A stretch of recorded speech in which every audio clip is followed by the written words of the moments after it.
कंचा आंब वर्षकरे थरे मिले तेबे ए कंचा आंबर सीजन टी कहीं मिस करवा चलतु बनैबा गोटे नुआ उपाय कंचा आंब चटणी।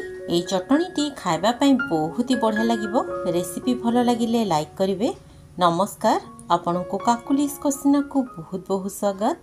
तेबे चलतु स्टार्ट करिबा रेसिपी। ये देखंतु दर्शक बंधु, कंचा आंबर ये चटणी टी बनवाई एठी मो दुईटी कंचा आंब नहीं आंबर चोपा छड़े नेला परे मुआको धोई नहीं।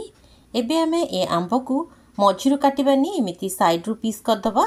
जेहेतु आंबर टाकुआ गुड़िक टिके टाण ही आसलानी तेणु साइड रु आकु काटि नबा आ मझिर टाकुआ टिकु बाहर करके फोपाड़ी दबा। एठी देखंतु मु एई भली भाबरे आंब को स्लाइस करि नेछि। एबे आमे ए आंब को एकदम छोट छोट पीस रे काटिकी नै जिबा। आंब को एमिति छोट छोट पीस रे काटि नेले ग्राइंडिंग करिया पई सुविधा हबो आ बहुत बढ़िया भाबरे बाटी हिजिबो। एठी देखंतु दर्शक बंधु, दुईटी जाक आंब मु काटि देइछि। एबे गोटे ग्राइंडिंग जार टे नै जिबा। आमे ए जार रे सबुतक कटा आंब को दे दबा। एबे दर्शक बंधु, आपण माने ए भिडियोटी को केउ जाकर देखुचंती कमेंट बॉक्स रे कमेंट करके जणेबे, जहा द्वारा मु आपण को धन्यवाद दे परिबी। एबे आमे इथरे दे दबा किछि सुखिला लंका। आपण सुखिला लंका बदल रे कंचा लंका भी दे परिबे, किंतु सुखिला लंका देले चटणीर टेस्टा बहुत बढ़िया आसी। ता सहित गोटे मुठा कटा धनिया पत्र मध्य दे दबा। धनिया पत्र को काटिकी पकेबे ताहले ग्राइंडिंग करिया पई सुविधा हबो। ता सहित छोट खंडे अदा को काटिकी पकेबा आ 10 रु 12 कोला रसुण दे दबा। चटणीर टेस्ट को बढ़िया पई एथिरे आमे किछि कटा आंब कसिया अदा दे दबा।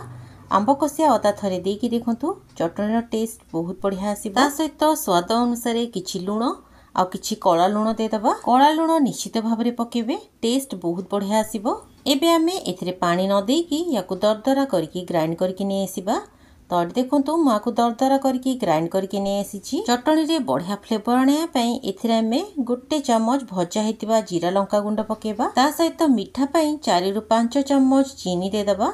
आपण चीनी बदल रे गुड़ मध्य दे परिबे। जेतिकी मीठा पसंद आपण से अनुसार एथिरे मीठा दे परिबे। तो देखंतु एबे आमे याकु पूरा चिकन करके बाटिकी नै आसीबा। नियंतु प्रस्तुत हे गला बहुत ही स्वादिष्ट आंब चटणी। एई चटणीटी को आपण गोटे सप्ताह पर्यंत फ्रिज रे स्टोर करके रखि परिबे। रुटी परोटा भात सहित खाइबा पई बहुत ही बढ़िया लागिबो।